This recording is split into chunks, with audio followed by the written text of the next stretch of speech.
The Torah never tells us exactly what Korach wanted. He accuses Moses and Aaron of elevating themselves above the congregation. He said, "The entire community is holy, every one of them, and God is among them. Why do you raise yourselves above the assembly of the Lord?" On the surface, Korach sounds like a champion of equality. His language is compelling and perhaps even inspiring. If all Israel stood together at Sinai, if all Israel heard God's voice, why should leadership belong to Moses and Aaron? Yet the rabbis ask a simple question. What motivated Korach? According to the Midrash, Korach's rebellion began when Moses appointed Elitzaphan ben Uziel as chief of the Kehathite clan. Korach believed that position should have gone to him. After all, Korach was descended from Kehat. He considered himself more qualified, more deserving.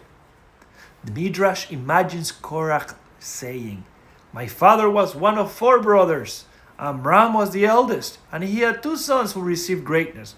Moses, who became king, and Aaron became high priest. Who should receive the next position? Surely I should." Instead, Moses appointed Elitzaphan.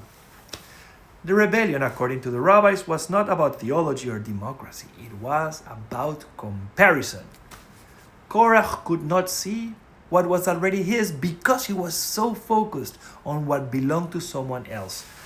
The rabbis are teaching something profound about ambition. Sometimes we become so convinced that of the story we believe should be ours that we lose sight of the story God is actually writing.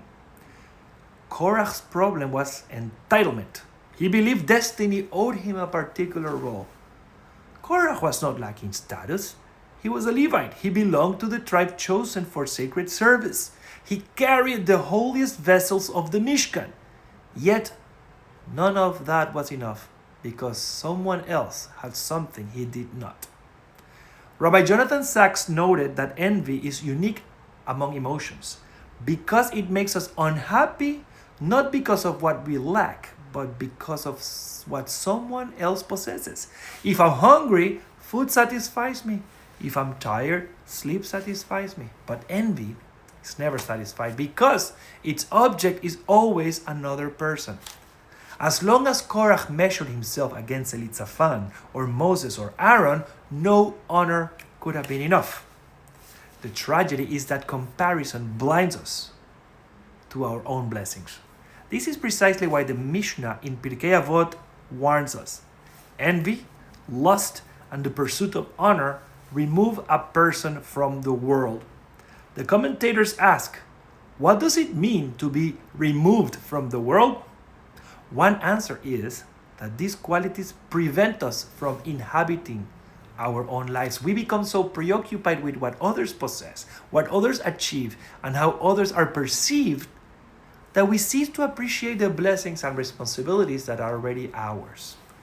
Korach was physically present in the camp, but spiritually, he was living in someone else's tent. This idea appears elsewhere a few verses before, also in Pirkei Avot. The Mishnah asks, Ben Zomaz said, "Who is rich?" One who rejoices in his portion. Ben Zomaz does not define wealth by accumulation. He defines it by perspective. A person can possess much and still feel deprived. A person can possess little and still experience abundance. The difference is whether we are looking at our own lives or someone else's life. The Hasidic master Rabbi Zuzia of Anipoli is said to have taught, "In the world to come, they will not ask me, 'Why were you not more like Moses?' They will ask me, 'Why were you not more like Zuzia?'" God does not create duplicates. The Mishnah in Sanhedrin teaches that unlike a king who stamps many coins from one mold, God creates every human being from the mold of Adam, and yet not two are alike. Every soul enters the world with its own task. Korach's mistake was not that he wanted greatness. His mistake was believing that greatness could only be found in someone else's role. This insight feels particularly urgent today. Jonathan Haidt, in The Anxious Generation, a great book I always recommend, argues that social media has dramatically increased anxiety, depression, and loneliness, especially among young people. And one of the reasons is the unprecedented culture of comparison that smartphones have created. Today's teenagers compare themselves to thousands of carefully curated images every day. They are constantly exposed to people who appear more successful, more attractive, more popular, more fulfilled.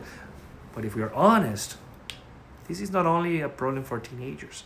Adults have our own version of the same struggle. People used to joke about keeping up with the Joneses, or in the Jewish community, we might call it keeping up with the Schwartzes. We compare homes, we compare vacations, we compare careers, we compare retirement accounts, we compare our children's accomplishments, we compare congregations.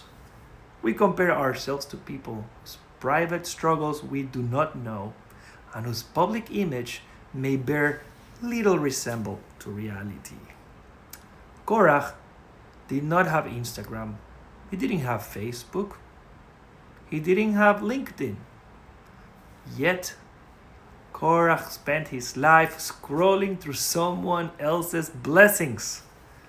The Torah recognized thousands of years ago what psychologists are rediscovering today.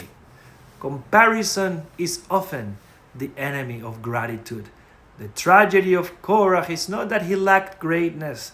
The tragedy is that he could not recognize the greatness that was already his. Each person receives a unique calling. Each one of us is entrusted with a particular task.